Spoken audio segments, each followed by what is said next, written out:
आदाब नाजरीन, पेश है इस वक्त की खास खबरें। वजीर दाखिला अमित शाह ने कल सीनियर और आला पुलिस अफसरान के साथ मीटिंग में राजधानी के तशद्दुद मुतासिरा इलाकों के हालात पर तबादला ख्याल किया। दूसरी तरफ इस मामले में 514 मुश्तबा अफराद को गिरफ्तार या पूछगछ के लिए हिरासत में लिया गया है।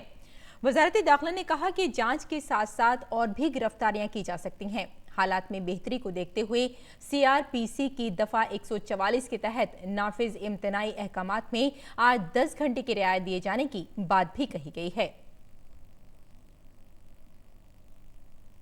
दिल्ली के तशद्दुदज़दा इलाकों में फिलहाल सूरत हाल मामूल पर है। शुमाल मशरक़ी दिल्ली में हुए तशद्दुद में अब तक 38 अफराद मारे गए हैं और 200 से ज़ायद अफराद जख्मी हैं। तशद्दुद मामले में 48 FIR दर्ज की गई हैं। दिल्ली पुलिस ने तशद्दुद की जांच क्राइम ब्रांच को सौंप दी है।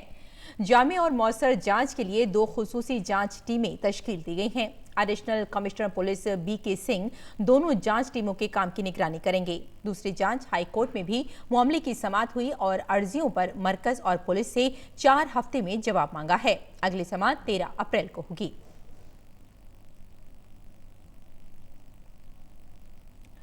दिल्ली के चांदबाग इलाके में मारे गए IB के एहलकार अंकित शर्मा के कत्ल के मुल्जिम आम आदमी पार्टी के कौंसलर ताहिर हुसैन के गिर्द दायरा तंग हो रहा है।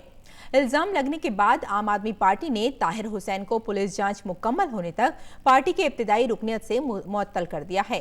अंकित शर्मा के वालिद की शिकायत पर पुलिस ने कल ताहिर हुसैन के खिलाफ FIR दर्ज की। हालांकि हुसैन ने अपने ऊपर लगने वाले इल्जामात को मुस्तरद कर दिया है। दिल्ली तशद्दुद पर बैनुल-अक़वामी मजहबी आज़ादी के अमरीकी कमीशन के तबसरे को भारत ने हकीकी तौर पर गलत और गुमराहकुन बताया है। एक सवाल के जवाब में वजारत खारजा के तर्जुमान रवीश कुमार ने कहा कि ऐसा मालूम होता है कि ये तबसरे इस मसले को सियासी रंग देने के लिए किए गए हैं। उन्होंने मजीद कहा कि तशद्दुद को रोकने, एतमाद बहाल करने और सूरत हाल को मामूल पर लाने के लिए सीनियर अहलकार काम कर रहे हैं।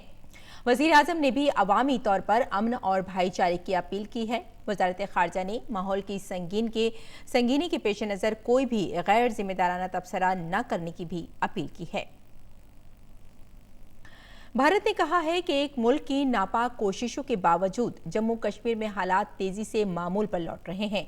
अक़वाम मुत्तहिदा हुकूक़ इंसानी कमीशन के बयान पर सख्त तबसरा करते हुए भारत ने कहा कि एक मुल्क दहशतगर्द तंजीमों की हिमायत करके इस अमल को पटरी से उतारने की कोशिश कर रहा है, लेकिन जम्मू कश्मीर में सलामती दस्तों ने तहम्मुल से काम लेते हुए हालात को काबू में रखा है और पुलिस कार्रवाई में किसी भी शहरी की जान नहीं गई है।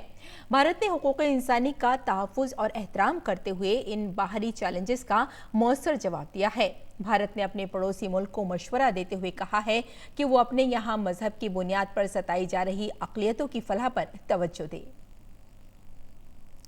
वज़ीर दिफा राजनाथ सिंह ने आज राजधानी दिल्ली में नो वार नो पीस हालात में फ़िज़ाइया की ताकत पर मुनक़िद एक सेमिनार से खिताब किया।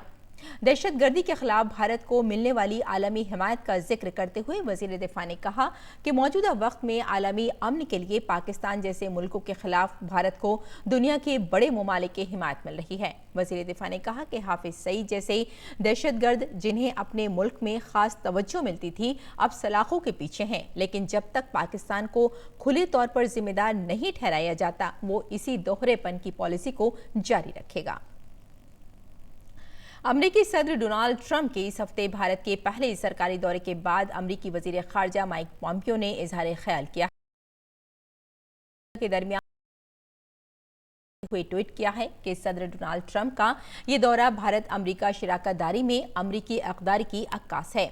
उन्होंने मजीद लिखा है कि जमहूरी रिवायात भारत और अमरीका को मुत्तहिद करती हैं, मुश्तरका मफाद हमें जोड़ते हैं और सदर की क़यादत में हमारी शराकतदारी मजीद मजबूती के साथ आगे बढ़ेगी। और कोरोना वायरस का असर अब चीन के बाहर दीगर ममालिक में भी तेजी से नजर आ रहा है। ईरान में इस वायरस से अब तक 26 लोगों की मौत हो चुकी है। वहीं इसके इन्फेक्शन के मामलों में ईरान की नायब सदर मासूमा इफ्तिकार भी शामिल हैं। मुल्क में कोरोना वायरस के मामलों की तादाद 245 तक पहुंच गई है, जहां एक दिन में सबसे ज्यादा 106 मामले सामने आए हैं। तो नाज़रीन, इस बुलेटिन में फिलहाल इतना ही। इजाजत दें। आदाब।